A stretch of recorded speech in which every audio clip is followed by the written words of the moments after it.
నమస్కారం ఈటీవీ 360కి స్వాగతం. ముందుగా ప్రధానాంశాలు. ప్రతిక్షణం శ్రమిద్దాం, ప్రగతి పథంలో దూసుకెళదాం. నవనిర్మాణ దీక్షలో ప్రజలకు ముఖ్యమంత్రి పిలుపు. అవినీతి, ఆర్థిక అసమానతలు లేని రాష్ట్రమే లక్ష్యం. ఆనంద నవ్యాంధ్రను నిర్మించుకుందామని ప్రతిజ్ఞ. బెజవాడ బెంచ్ సర్కిల్లో ఘనంగా నవనిర్మాణ దీక్ష. డివి మేనర్ నుంచి ప్రజలతో కలిసి బాబు పాదయాత్ర. రాష్ట్రమంతటా దీక్షల్లో మంత్రులు, అధికారులు. నవ్యాంధ్ర ప్రగతికి పునరంకితమవుతామని ప్రతిన.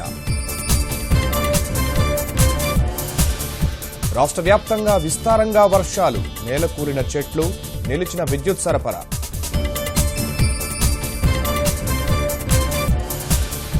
మార్కాపురం, మాచర్ల మధ్య ఉధృతంగా వాగులు, నిలిచిన రాకపోకలు. కడప నగరం జలమయం. దేశంలోని అన్ని ప్రాంతాల అభివృద్ధే లక్ష్యం. ఒడిశా పర్యటనలో ప్రధాని మోదీ.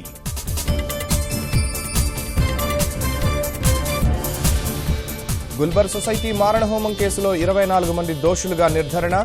ఈ నెల 6న శిక్షలు ఖరారు చేయనున్న ప్రత్యేక న్యాయస్థానం.